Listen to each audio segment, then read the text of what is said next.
di dunia ekonomi sudah teruji.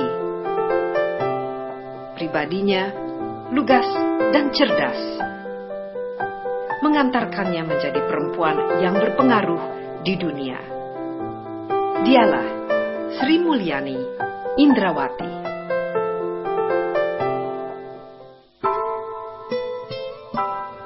Pada sore hari ini, saya ingin menyampaikan untuk mohon pamit.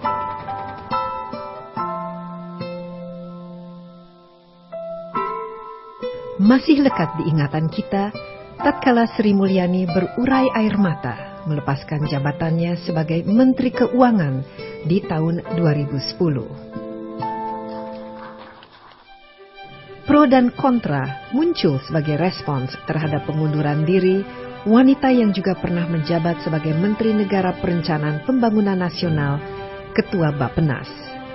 Maklum, namanya saat itu terseret dalam pusaran kasus Bank Century. Sri Mulyani lebih mengikuti hati nuraninya.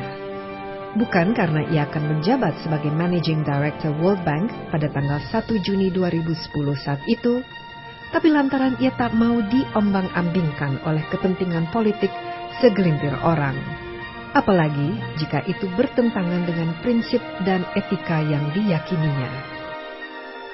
Dan kini, Sri Mulyani menjadi perempuan pertama Indonesia yang menduduki jabatan sangat prestisius di World Bank.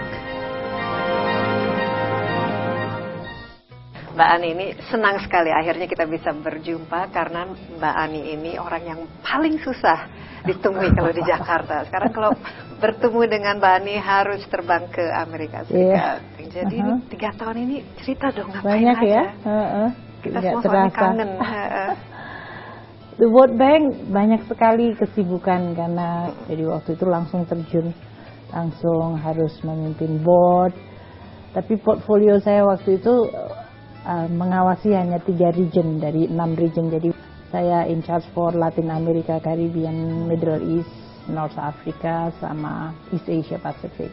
Tahun 2011, Presiden World Bank waktu itu meminta saya mengambil alih seluruh region, jadi seluruh global operation. Kemudian tahun lalu 2012, Presiden World Bank yang baru, Presiden Jim Kim, menambah lagi portfolio saya. Ya sekarang istilah company corporate menjadi COO dari World Bank. Chief Operating Officer ya. Wah, ini sebuah posisi yang luar biasa, tanggung jawabnya banyak, jadi sangat besar, dan kita juga sebagai orang Indonesia sangat bangga karena Mbak Ani milik dunia. Nah sekarang setelah 3 tahun di luar dan bisa melihatnya secara global, sejak meninggalkan Indonesia sampai sekarang, bagaimana memandang Indonesia dalam 3 tahun terakhir ini? Ada dan banyak cukup yang bisa dibanggakan karena memang indikatornya telling that story a lot. Pertama dari sisi tadi growth, kemudian declining poverty, kemudian dari sisi debt.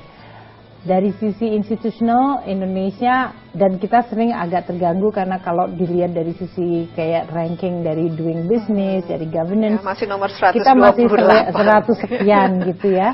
And you feel so bad gitu tentang itu. Dan saya rasa Indonesia perlu untuk membangun, mungkin tidak sampai pada ilusi bahwa tidak akan ada korupsi sama sekali, tapi bagaimana memberikan suatu keyakinan bahwa kalau ada masalah, Indonesia punya sistem untuk memprevent atau untuk mengadresnya, dan itu tidak meluas menjadi suatu sistemik. Sekarang hutang kita kan relatif sudah bagus, malahan negara Eropa jauh lebih parah dari kita. Kita sudah memasuki negara yang disebut middle income dan bagian dari G20, sehingga kan ada harapan-harapan yang dunia juga memiliki kepada Indonesia. Sangat. Kan Indonesia juga sering juga mengatakan bahwa kita sekarang jadi anggota G20, di ASEAN kita adalah the biggest dari sisi economic size, leadershipnya tentu diharapkan. ASEAN Plus 3 kalau kita bicara tentang China, Singapura, China, South Korea sama Jepang. ASEAN itu selalu menunggu karena Indonesia adalah the leadernya di situ. Kalau dulu mungkin posisinya lebih minta tolong. Ya, atau kita bahkan victim. Kita selalu bahwa saya sebagai victim financial crisis, saya sebagai victim dari terorisme. Kita kan nadanya memelas. Kalau sekarang adalah Sekarang nadanya adalah to lead, ya, to show gitu. keberadaan seorang Sri Mulyani Indrawati di pimpinan World Bank itu sendiri itu sejauh mana karena kehadiran Mbak Ani sebagai seorang pemimpin di sana? Dari sisi bagaimana World Bank merespon seandainya pemerintah membutuhkan hubungan dari sisi pinjam meminjam, saya biasanya karena sebagai orang Indonesia saya tidak boleh terlibat karena itu konflik gitu of interest. Ya. Justru Jadi anything terlalu. yang decide about the Indonesian itu selalu dilakukan oleh vice presidennya dan other managing director langsung ke board yang memutuskan. Kemudian kalau dari sisi experience, Indonesia selalu dilihat being managing director, sekarang COO dan dulu pernah jadi menteri keuangan. Mereka selalu lihat experience Indonesia itu cukup berharga nggak untuk kemudian di-share. Karena dia kan statusnya ditunjukkan dengan wakil Indonesia seperti saya di sana. Jadi waktu lihat kalau indikator makro growth Indonesia sekitar 6%, defisit kita yang sangat kecil, debt to GDP ratio kita sangat kecil. Dari makro indikator, wah Indonesia itu dianggap wow gitu. Tapi seperti tadi dikatakan, ternyata kita selama ini nggak pernah dengar sampai ada Sri Mulyani di sini ya.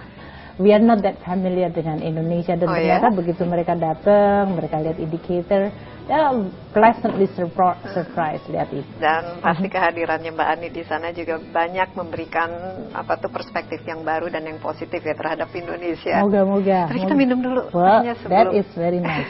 Yes.